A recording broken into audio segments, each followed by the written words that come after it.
Hello everyone, welcome back to another video where we're going to be doing more Leetcode. Today we're going to solve a Leetcode medium, longest consecutive sequence.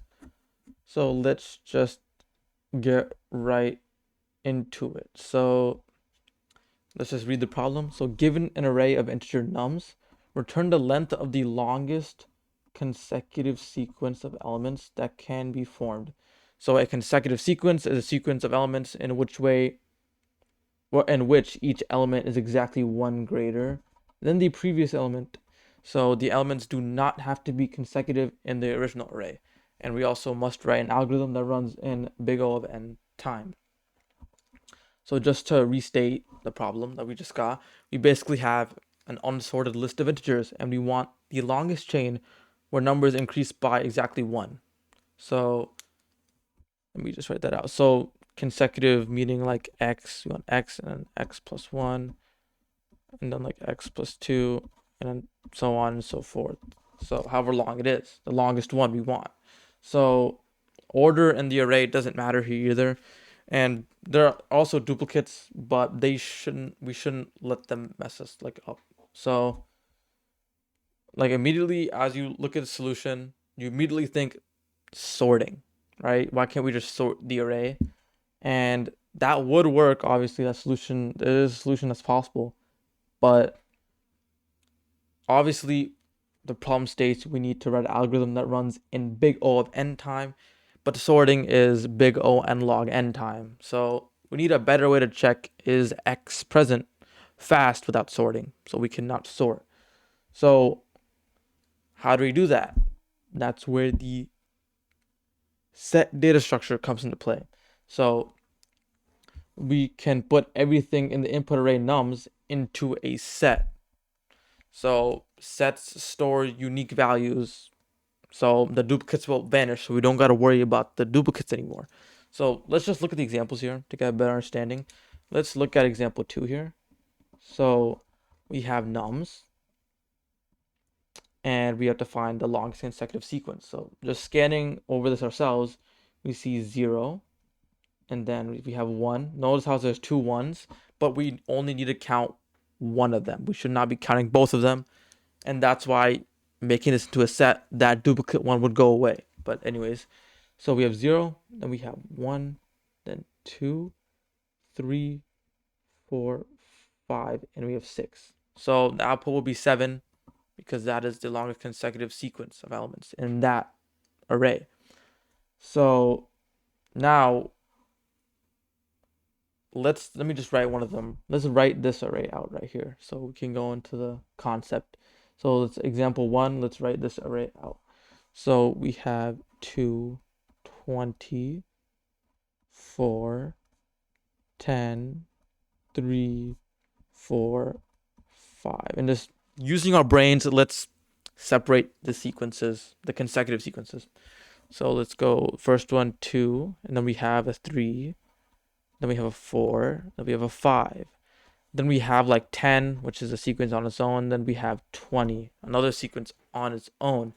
So now the most important part of this problem, I'd say, is how do you know the beginning of a streak? How do you know which number starts a sequence? So we have to define the start of a sequence, and this is the most important part of this problem.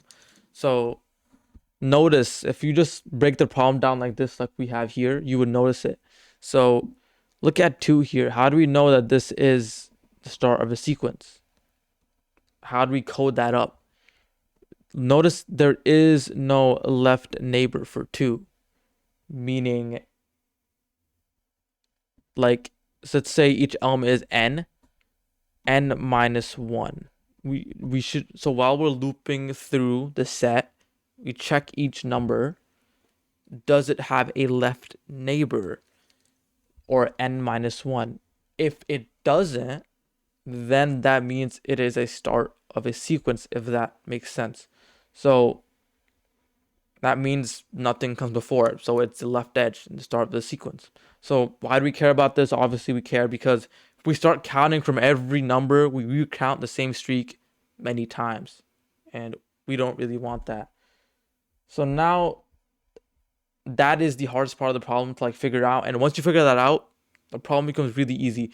That's why it's really important to break the problem down like this, because it makes like a pretty intimidating problem really simple in the end. So now that I've explained that, we can just jump right into the code and I'll just explain from there. So let's code this up. So now, like I said, we want to convert the input array of integers into a set. So let's just create this num set here. And then Python allows us to convert an array into set pretty easily, like this. And then now we want to define a longest variable.